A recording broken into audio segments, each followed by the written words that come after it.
Taille. Elle parle beaucoup, elle fait gaulerie, mais elle dit pas que des conneries. Ouais ta mère, oh la complotiste, à toi de faire le tri. Ta mère me dit qu'on est des pions sur l'échiquier, que pour le peuple de pitié, que les gens changent quand le fréquillé avance se pétrifie. Personne à qui se fie, elle me parle des chemtrails, des momies de Nazca, de base extraterrestres enfouis en Alaska. Elle kiffe l'ufologie, pas le MK Ultra, suit sa propre logique car seul Dieu nous jugera. Elle me parle des francs-macs, du billet $1, qu'en fait notre histoire est digne d'un polar. Elle a bugué devant Da Vinci Code. Pas vaccinée, elle a des anticorps, ça vole pas pour une grippe. Elle a senti la carotte, elle connaît les casas et leurs techniques de salope. Ça fout la merde et ça galope. Ça vend du rêve et ça parlote. S'affirme en public, on a marre de l'hypocrisie. Comme Jean-Michel, elle a un gros zizi. Elle cherche le chef d'orchestre de ses trompettistes. Ta mère est complotiste. Elle me dit qu'il faut qu'on se taille-taille, qu'au système on dise bye-bye, que cosmique est la bataille, que sans conscience on n'est pas de taille. Elle parle beaucoup, elle fait gaulerie, mais elle dit pas que des conneries. Ouais ta mère, oh la complotiste, à toi de faire le tri. Yes. Alors nouvel album bientôt là. Et ouais, le 6 juin. Le 6 juin, yes. Triple 6, à tout le monde. 6 juin 2022, il sera disponible sur toutes les plateformes digitales. Et après, il y a une version CD qui arrivera un peu plus tard, tranquillement. Ça fait pas 666 ça? Ouais, ça fait un triple 6. Voilà. Un peu triple 6, ouais. On va essayer de redorer le chiffre. Yes. Comment tu t'intitules pour les gens qui ne te connaissent pas encore hein? Je suis un artiste marseillais, mon blaze c'est Beou, ça s'écrit B-E-O-U-W. Dans le rap depuis très longtemps maintenant.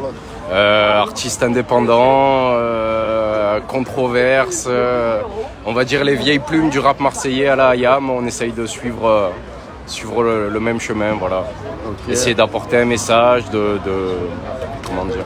Les thèmes de ce nouvel album, tu parles beaucoup de ce qui se passe un peu en ce moment là justement ou... Ouais, après ça reste, on essaye de rester subtil, mais les gens qui sont dans le truc, ils verront pas mal de références qui leur plairont, je pense, et qui les feront rire. Le but c'est d'apporter de la légèreté à tout ça, au niveau artistique, de dénoncer, mais voilà.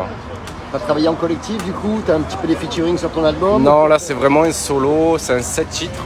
Ouais. Donc la symbolique des nombres, le 7. Et il s'appelle La crise du monde moderne. D'accord, ok. Voilà, en hommage pour ceux qui connaissent l'œuvre de René Guénon, voilà. Ok, super, bah, terrible. Voilà. Merlin, donc, grand fan du coup Ouais, carrément. Carrément. On l'a découvert, il a joué chez nous lui. Ouais, on s'est rencontrés à Lyon, mais ouais, carrément, il est venu interpréter un morceau qui s'appelle La Mascarade et qui est franchement lourd, quoi, du rap conscience et c'est de redresser un petit peu la balance, quoi, parce que le rap a peut-être tendance à partir en couille et ça fait du bien d'avoir des gars comme ça qui gardent le cap et qui servent vraiment du rap comme c'est-à-dire pour passer un message, quoi. Donc franchement, respect. Et en parlant justement le monde du rap quand même par rapport au monde du rock'n'roll maintenant, le rock français, tu vois, je trouve que le rap français balance plus. Tu vois, au niveau des textes, elle est bien ta ref. Je pense que le rap aujourd'hui, c'est ce qui était le rock il y a 20 ans, quand il s'est fait détrôner par le rap en fait. C'est que le rock, il était devenu super commercial de la même façon, il n'y avait plus rien dedans, tu vois. Et du coup, il y a un autre mouvement qui est venu et qui a pris la place. Hein. Comme il est possible qu'il y en ait qui prennent la place du rap dans pas longtemps, vu ce que c'est devenu. C'est sûr. Ouais. On est d'accord. Eh ben écoute, on espère que ça a bien fonctionné pour toi. Ouais, à suivre. Après, on se retrouvera de toute façon dans les prochains événements à suivre.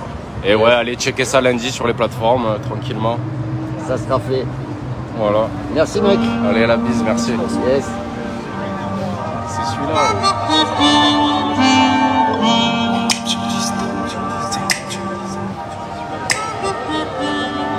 Bienvenue en Absurdistan, où règne la haine du vivant. On sème les graines du ciment, donc on prend qu'ils soient distants. Comme des bébés, ça veut téter à tous les nichons. Et la télé, ça rend fêlé, ça crée des pigeons. On veut pas revenir à la case départ, ni passer par la case prison. En petit, je me tape des barres, on sent la marque des frissons. Dans cette prison dorée, y'a que des gens paumés. On ne s'attache qu'à la plastique de sa poupée. Si les pleurer, les bureaux sont entourés. Comme si la forêt est encore Corée, la Corée du Nord 2022, gardien de la paix est devenu force de l'autre. Qui sort qui peut, personne n'agit, mais c'est la faute de l'autre. Accroche-toi, je t'emmène. C'est l'heure de café. C'est l'heure du café.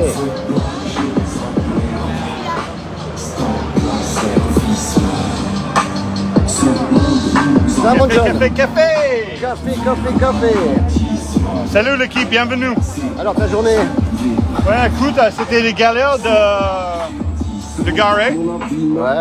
Mais j'ai arrivé juste après le dialogue, ça arrivait et on filmait tout ça en direct. Merci bro. Et en fait, voilà, c'était toujours un plaisir de soutenir et reporter de qu'est-ce qui se passe, et particulièrement avec les personnes méprisées et marginalisées. C'est honteux qu'est-ce qu'ils ont fait avec ça. Ça n'a aucun sens de leur façon de faire. Et voilà, on sait ici, c'est un lieu de résistance avec le Café de Liberté et les autres militants qui soutiennent.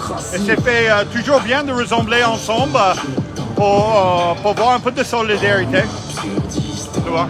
Et voilà, maintenant on mangeait et je sais pas, on passait un petit moment ensemble tranquille. Yes, ok. Merci mon John. De rien, frérot. Merci que tu es là. Yes.